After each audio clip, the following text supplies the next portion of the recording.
أشرف الأعراب والأعجم خير من يمشي على قدمه باسط المعروف جامعة صاحب الإحسان والكرم تاج رسل الله قاطبة صادق الأقوال والكلم خبيت بالنور طينته لم يزل نورا من القدم يا خير خلق الله يا خير خلق الله يا خير خلق الله يا خير خلق الله يا خير خلق الله محمد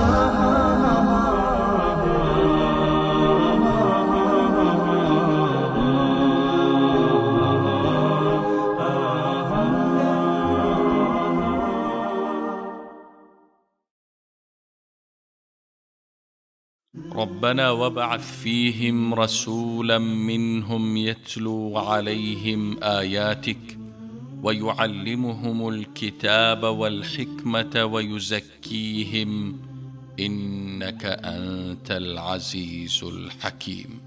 بازیافت چاه زمزم و بازگشت فرزندان اسماعیل علیه السلام با وجاهت اجتماعی و سیاسی و رهبری دینی شایان خود و پس از آن شکست تاریخی لشکریان فیل مقدمه بود برای میلاد پرفروغ مژده عیسی و دعای ابراهیم بتشکن. زمزمه مناجات امام توحید آن هنگام که دیوارهای کعبه را بالا می برد و با قلب سرشار ایمان و چشمان دوخته و کرانه امید از خدایش درخواست کرد که از نوادگان او پیامبری در این سرزمین برانگیزد تا آیات قرآن را بر مردمان تلاوت نموده و آنها کتاب و حکمت بیاموزاند. خداوند متعال همه پیامبرانش رو از خانواده های با حسب و با نسب و شرافتمند انتخاب میکرد، چرا که وقتی یک شخصی از یک خانواده با شرف و با نسبی میاد جلو، مردم میخوان پشت سر اون حرکت کنند، از اینکه پشت سر اون برند اتباع و پیروی اون بکنند خجالت نمیکشند. اینجا بود که خداوند متعال از بین کوههای مکه و از بین قریشیان محمد ابن عبدالله رو انتخاب کرد، پیامبر خدا، فرزندی از فرزندان ابراهیم. خودشون میفرمایند که خداوند از فرزندان ابراهیم اسماعیل رو انتخاب کرد و از اسماعیل کنانه رو و از کنانه قریشیان رو و از بین قریشیان بنی هاشم رو و من رو از بین بنی هاشم انتخاب کرد و به پیامبری برگزید. و همیشه هم میفرمودند که من همون دعای پدرم ابراهیمم و مژده برادرم عیسی. پیامبر اکرم صلی الله علیه و سلم رو خداوند متعال واسه بشریت فرستاد، واسه هدایت بشریت، و پیامبر خدا صلی الله علیه و سلم برای بشریت و برای مؤمنان از اون جایگاهی برخورداره که مؤمنان همه چیز پیامبر رو دوست دارن. هر چیزی که به پیامبر نسبت پیدا کنه مؤمنان اونو دوستش دارن. خانواده پیامبر، یاران پیامبر، سرزمینی که پیامبر در اون زندگی کرد، هر چیزی که اسمش رو زبان مبارک پیامبر خدا صلی الله علیه و سلم اومد ارزش پیدا کرد. هر چیزی که پیامبر اون رو دوست داشت مؤمنان اون رو دوست دارن. هر چیزی که پیامبر از اون نفرت اظهار کرد مؤمنان از اون نفرت دارن. این بود و این است جایگاه و مکانت و مقام پیامبر اکرم صلی الله علیه و سلم در دل مؤمنان. أحلى الورى طه حبيبي صلوا عليه. عبدالمطلب بزرگمرد قریش، سردار مکه، برای زیباترین فرزندش، برای فرزند رشیدی که به خاطر اون 100 شتر رو قربانی کرده بود، به دنبال همسری میگشت. آمنه دختر وهب بهترین گزینه‌ای بود که پیشنهاد شده بود تا همسر عبدالله بشه، تا مادر آخرین پیامبر تاریخ باشه. این زن خوشنصیب این افتخار رو داشت تا در تاریخ بشر به عنوان مادر پیامبر بزرگوار اسلام صلی الله علیه و سلم نام خودش رو ثبت بکنه. ازدواج عبدالله و آمنه صورت گرفت. چند ماه بعد از ازدواج عبدالله برای سفر شام پای در مسیر سفر گذاشت. سفر عبدالله به شام آخرین دیدارش با همسرش آمنه بود و در این سفر از دنیا رفت. گویی که الله تعالی میخواد تا پیامبرش تنها به دست الله متعال تربیت بشه. وفات پدر پیامبر خدا و چند سال بعد مادرش آمنه در فاصله بین 20 تا 30 سالگی خودش گواه بر اینه که الله تعالی میخواست تا این فرزند رو خود تربیت بکنه. فرزندی که نه سایه پدر، نه سایه مادر و نه خواهر و برادری رو در کنار خود داشت. وفات عبدالله در 3مین دهه عمرش و همچنین چند سال بعد آمنه مادر پیامبر اکرم صلی الله علیه و سلم در همین سن و سال گواه بر این بود که الله متعال قصد داشت تا این فرزند رو خود تربیت بکنه. پدر و مادری که فقط یک فرزند داشتن و هر دو در 3مین دهه عمر خودشون از دنیا رفتن و فرزندی رو باقی گذاشتن که نه خواهری داره و نه برادری، تا الله تعالی ثابت بکنه که فرزند یتیمی رو به گونه‌ای تربیت خواهد کرد که مربی و پدر امت بزرگ اسلام باشه. أحلى الورى طه حبيبي صلوا عليه. دنیا در ظلمت تاریکی غوطه‌ور بود. همه جهان از نبودن معانی انسانیت در رنج و عذاب. روز به روز انسانیت به سوی پرتگاه هلاکت نزدیک و نزدیکتر می شد.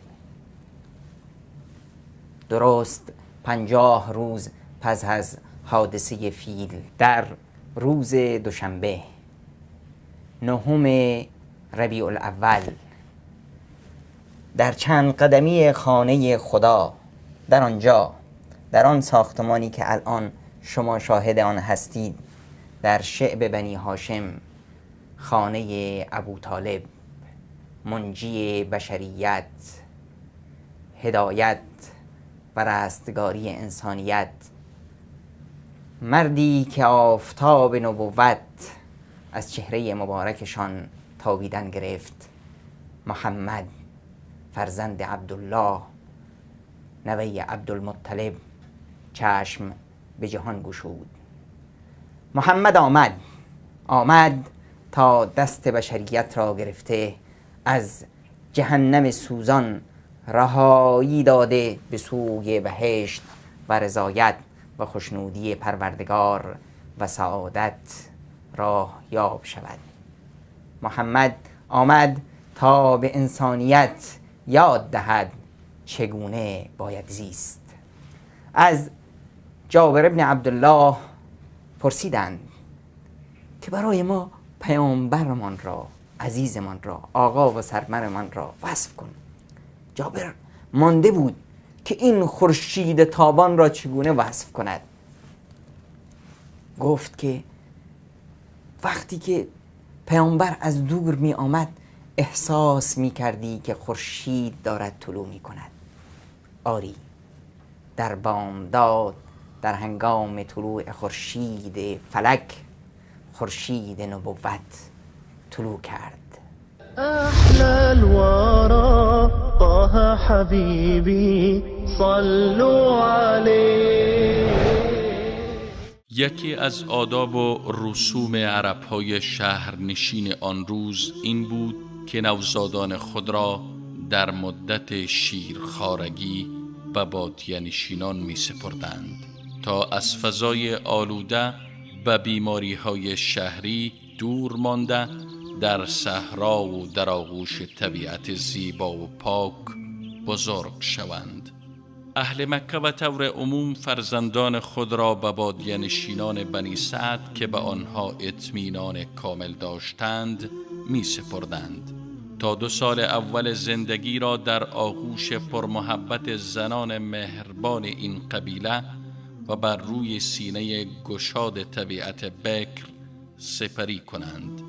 ما به همراه شما بینندگان عزیز از شهر طایف به سوی روستای بنی سعد می رویم تا ماجرای دوران کودکی رهبر بشریت را بر روی تپه ها و کوه ها و در همان فضایی که هنوز خنده ها و جست و خیز های سرور فرزندان آدم را به خاطر دارد مرور کنیم.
ما الان وارد منطقه بنی سعد شدیم و این دروازه‌ای که پشت سر ما می‌بینید دروازه ورودی بنی سعد، همون منطقه‌ای که حلیمه سعدی اونجا زندگی می‌کرد. میریم داخل تا ببینیم چه خبر.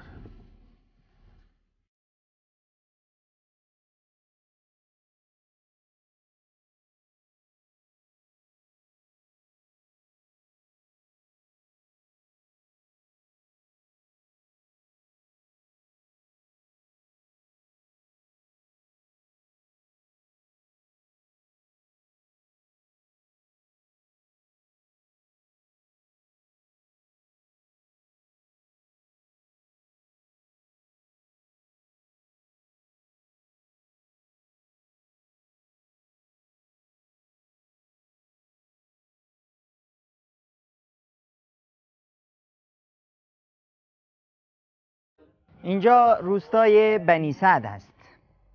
روستای بنی سعد از طائف که به طرف نجران یا باها حرکت میکنید 25 کیلومتر، بعد میزنید به طرف راست 45 کیلومتر میرسیم به روستای بنی سعد. این روستا که در 70 کیلومتری طائف قرار داره، مردم این روستا با قریشیان قرارداد داشتند که بچهای اونا رو برای مدت شیرخواریشون اینجا می آوردن.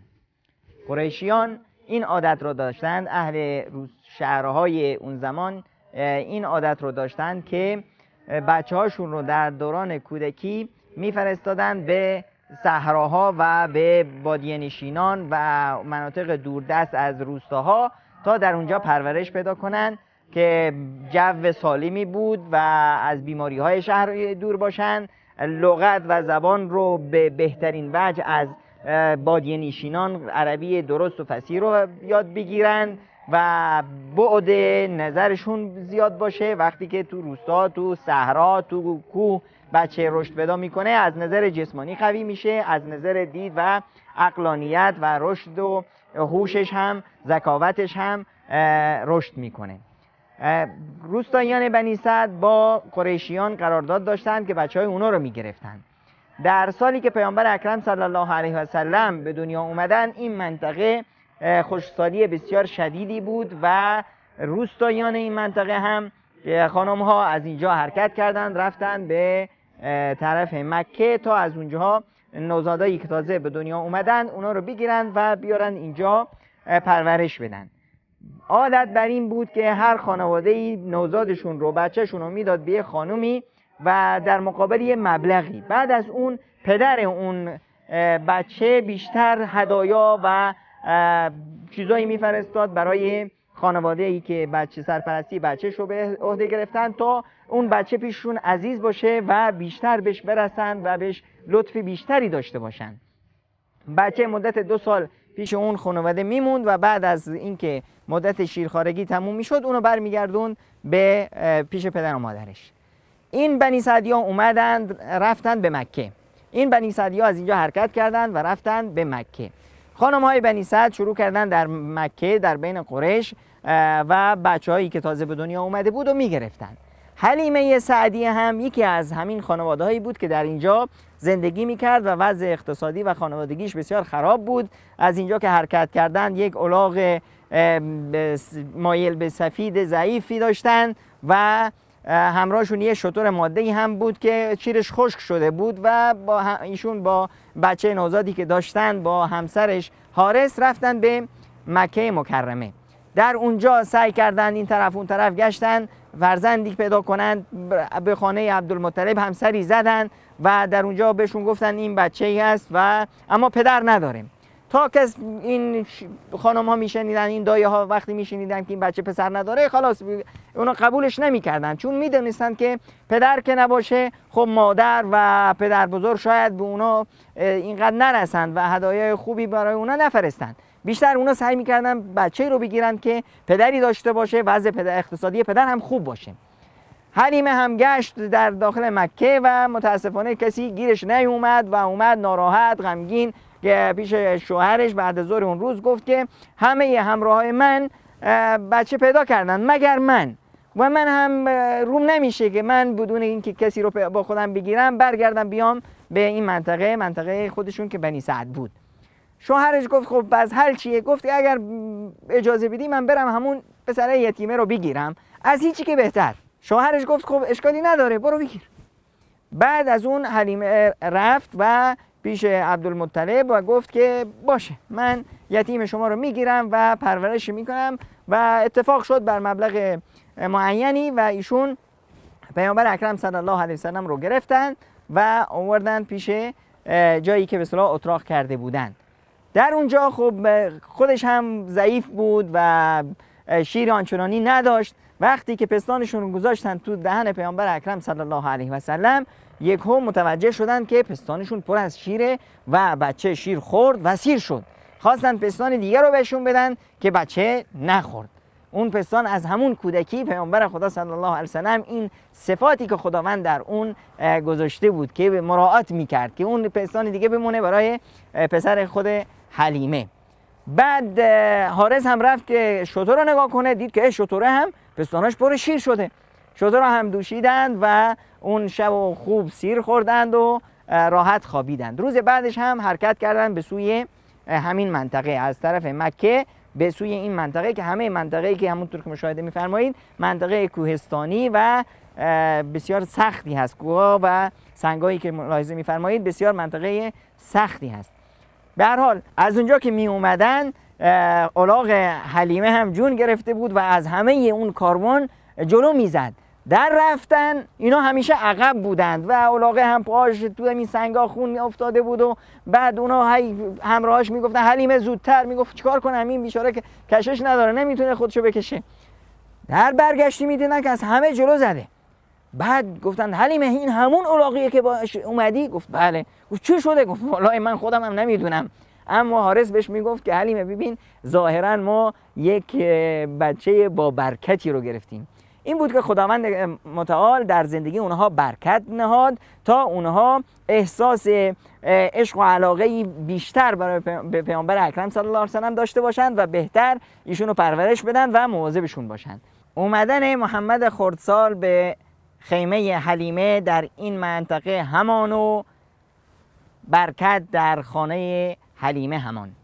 حلیمه در همه چیز زندگیش احساس میکرد که یک لطف و عنایت خاصی در زندگیش ظاهر شده. همه منطقه گوسفنداشون رو میفرستادن روی این کوهها و گوسفندای حلیمه هم همراه بودند.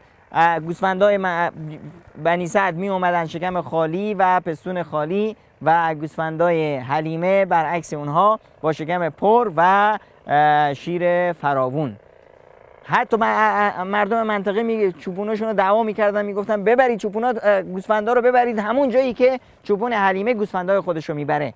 باز هم زندگی حلیمه یه رونقی گرفته بود، برکت در همه چیز ظاهر بود و اونا هم میدونستند که این همه به خاطر این نوزاد مبارک پیامبر از همه بچه‌هایی که در این منطقه پرورش پیدا می‌کردن رشدش بهتر بود، ذکاوت، هوش، دانایی، حرکت، نشاط، چست و چابوکیش همش از همه پیش بود. 2 سال گذشت و حلیمه بسیار در خوشی و سعادت زندگی در کنار محمد مصطفی صلی الله علیه وسلم داشتند. بعد از 2 سال باید نوزاد رو از شیر می‌گرفتند و برمیگردونند پیش مادرش.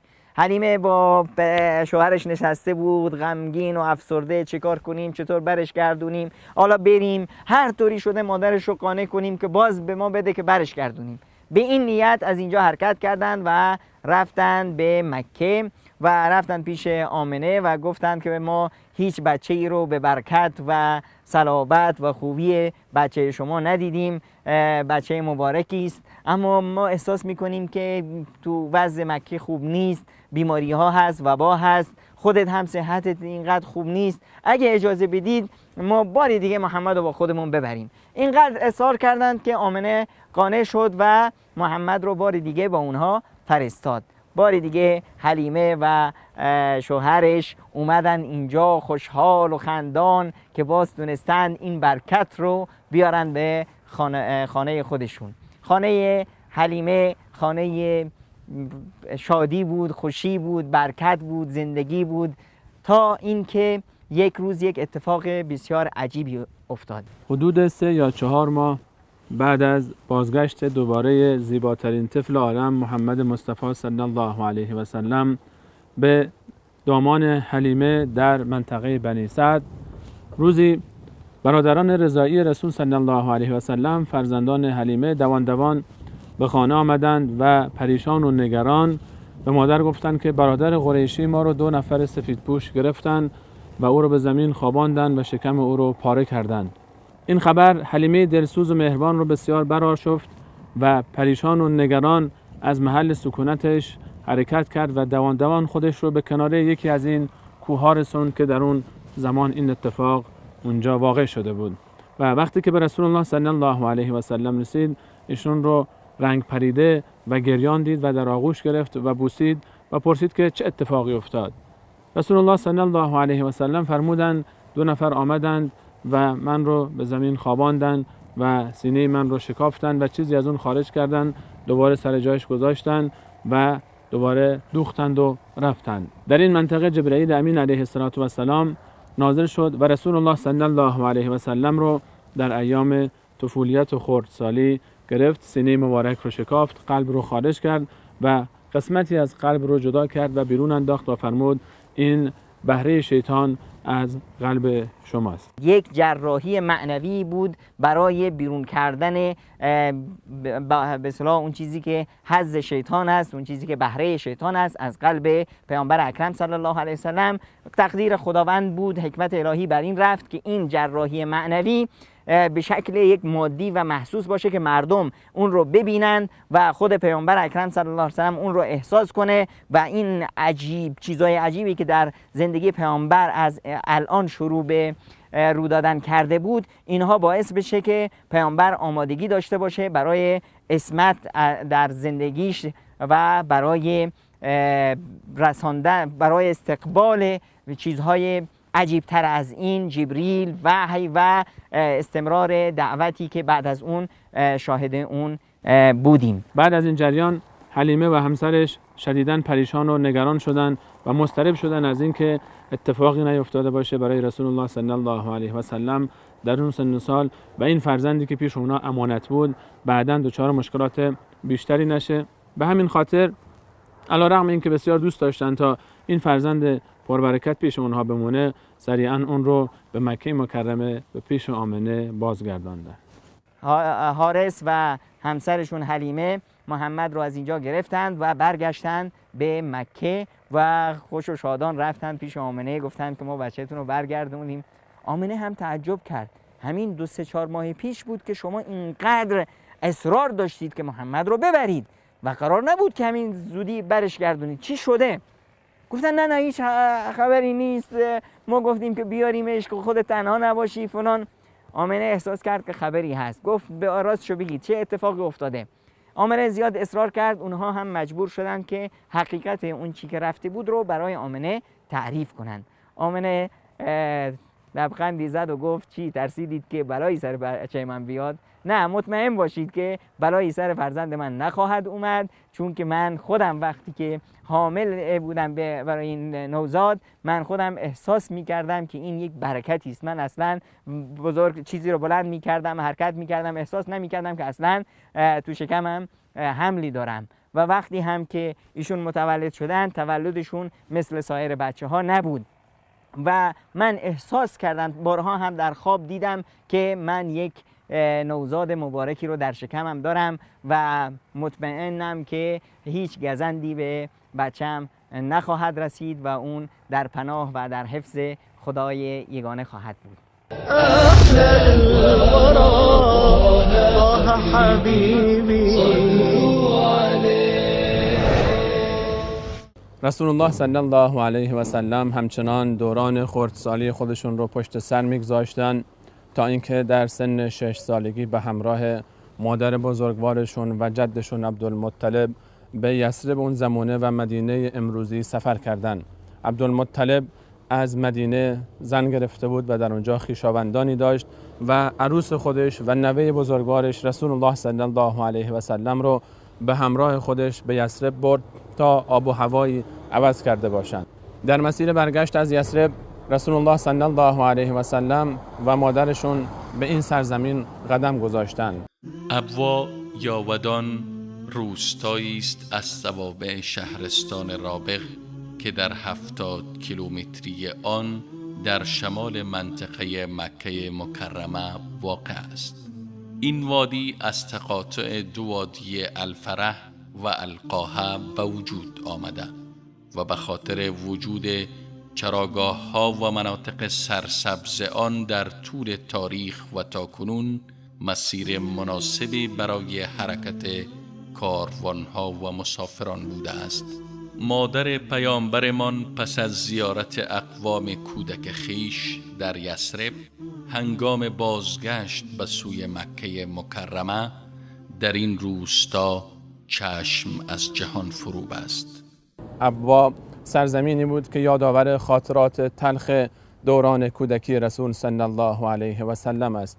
رسول الله صلی الله علیه و سلم اون بزرگ مرد خردسال در این سرزمین ابوا شاهد یکی دیگر از خاطرات تلخ حیات کودکی خود بود.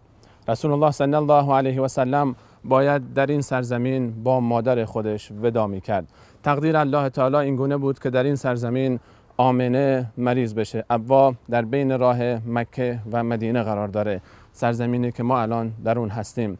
رسول الله صلی الله علیه و سلم و عبدالمطلب در این سرزمین شاهد خاطره تلخی بودن. آمنه آخرین لحظات حیات خود رو سپری میکنه و بزرگ مرد تاریخ باید در سن 6 سالگی از مادر هم یتیم بشه.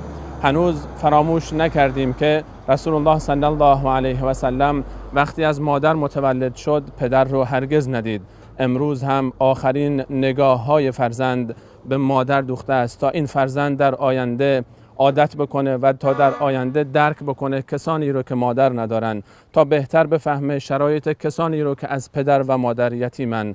فرزندی که نه خواهری داره و نه برادری، نه پدری داره و نه مادری، خودش باید برای امتی پدری بکنه، امتی رو رهبری بکنه. یتیمی باید برای امتی پدر باشه در آینده. گویی الله تعالی میخواد تا این فرزند، تا این طفل خردسال از امروز بیاموزه که سختی یعنی چی، تنهایی یعنی چی، مشکلات یعنی چی. گویی که الله تعالی میخواد تا این فرزند از امروز به دست بلا کیفش تربیت بشه. الله تعالی نمیخواد هیچ انسانی در تربیت این بزرگ مرد تاریخ شریک باشه. الله تعالی میخواد خودش مستقیما این بزرگ مرد رو تربیت بکنه، نه پدرش، نه مادرش، نه جدش و نه دیگران هیچ کدوم تأثیری در تربیت این زندگی نداشته باشند.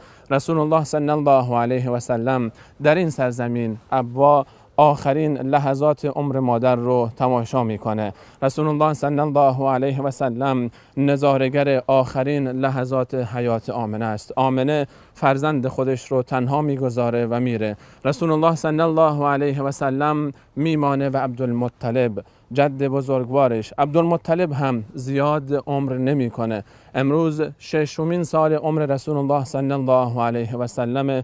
6 سال بعد عبدالمطلب هم رسول الله صلی الله علیه و سلم رو تنها میگذاره. رسول الله صلی الله علیه و سلم در 12مین سال عمر مبارکش عبدالمطلب رو هم از دست میده تا بعد از عبدالله پدرش و آمنه مادرش امروز در 12مین سال عمر مبارکش عبدالمطلب پدر بزرگوارش بزرگ مرد قریش هم اون رو تنها بگذاره تا الله تعالی ثابت بکنه که یتیمی رو به گونه‌ای تربیت خواهد کرد که امتی رو رهبری بکنه، تا الله تعالی ثابت بکنه اگر بخواد نیازی به هیچ بنده‌ای نداره، نیاز به تربیت هیچ معلمی نیست برای بزرگ معلم تاریخ.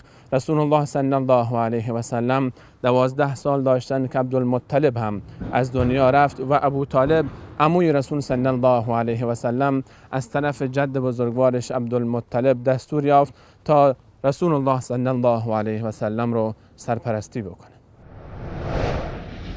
پیامبر اکرم صلی الله علیه و سلم 8 سال داشتند که اومدن پیش عموشون ابو طالب. ابو طالب وضع اقتصادی خوبی نداشت. پیامبر اکرم صلی الله علیه و سلم خواستند که در زندگیشون رو پای خودشون وایسن. اومدن پیش ابو طالب گفتن عمو جان اگه اجازه بدید من میخوام کار کنم. ابو طالب نگاهی به پیامبر انداخت و محمد میخوای چی کار کنی؟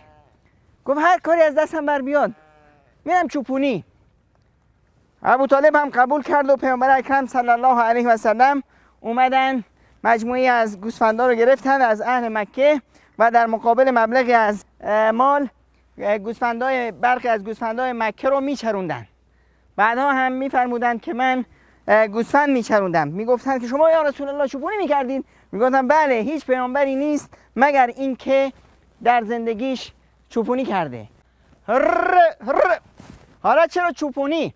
چون که چوپون میاد تو این کوه ها با گوسفندا، کوه هست و دشت هست و هیچی، با بالای سر هم آسمون، در شبها اتار، در روزها چوپون دیگه ترس از کالبدش میره بیرون، ترس و وحشت ازش میره بیرون.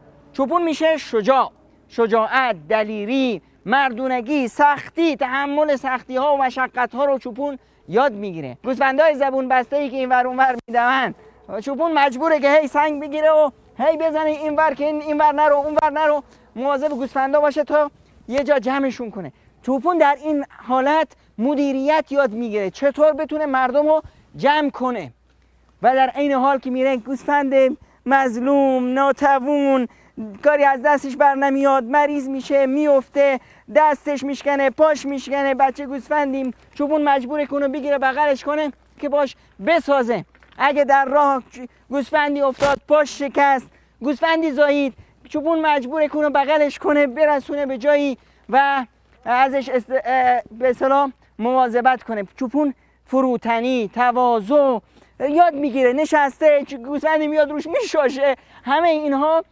باعث میشه که اون چوپون نفسش آلایش پیدا کنه، بدونه که چطور مردم رو جمع کنه، چطور مدیریت کنه، چطور خودش رو بشناسه، چطور اون کبر و غروری که درش هست اون بمیره و تواضع و پارسایی در کنار شجاعت، دلیری و مدیریت، همه اینها درس هایی است که یه چوپون به سادگی میتونه اونا رو یاد بگیره. و پیامبرانی که میخواستن رهبریت و مدیریت جامعه رو به عهده بگیرن نیاز داشتن در کودکی با گوسفندا برن به کوه، برن و خدمت گوسفندا کنن، مواظب گوسفندا باشن، گوسفندا رو بچرونن و باعث یاد بگیرن که چطور اداره کنن.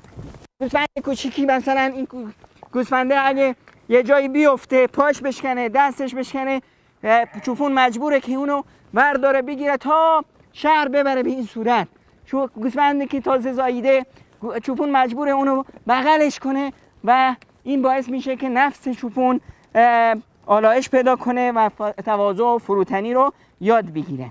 چوپانی باعث میشه که انسان در شب و در روز در کوه و دشت تشنگی، گرسنگی و خستگی رو تحمل بکنه. پشت سر این حیوانات رفتن به انسان صبر میآموزه. انسان در چوپانی صبر یاد میگیره، تحمل مشقات، سختی ها. و چوپان به خاطر اینکه همیشه گوسفندانش تحت نظرش باشن و از گوسفندان چیزی گم نشه، مجبوره که پشت سر اونها حرکت بکنه تا دید کامل داشته باشه نسبت به گله خودش و گوسفندان خودش. این باعث میشه که انسانی که چوپانی میکنه دیدش نسبت به زیردستیانش همیشه طوری باشه، سعی بکنه که اونها رو در تحت نظر خودش داشته باشه، به اونها رسیدگی بکنه و اینکه هیچ وقت غرور نداشته باشه و تکبر نداشته باشه و جلوی گوسفندان خودش را نره و سعی بکنه که همیشه پشت سر اونها را بره و متواضعانه از اونها حمایت بکنه. همچنین چوپانی باعث میشه که انسان یاد بگیره اگر گوسفندانش در سرزمینی محلی برای چریدن پیدا نکردن، محل سرسبزی نداشتن، بعد اونها رو ببره جاهای دیگه، از کوه‌ها بالا بره، دشت‌ها رو طی بکنه تا مکان بهتری برای اونها پیدا بکنه تا اونها بتونن اونجا در اون مزرعه، در اون مکان، در اون مرتع بشرن. این صفت باعث میشه که به هر کسی که چوپانی کرده یاد بده تا اگر احیانا روزی مدیریتی به دست شما آمد و رهبری جمعی رو به عهده گرفتید و در مکانی نتونستید اون اهدافی که دارید برسید، مکان خودتون رو تغییر بدید، به اماکن بهتری فکر بکنید، به مناطق سرسبزتری فکر بکنید و به جاهایی بیاندیشید که بتونید اونجا راحت گوسفندان خودتون رو ببرید، راحت کسانی رو که تحت کنترل شما هستن، فرزندان خودتون، اتباع خودتون، پیروان خودتون، شاگردان خودتون رو منتقل بکنید به جای دیگه‌ای ببرید و شاید در اونجا بتونید بهتر به اهداف خودتون برسید.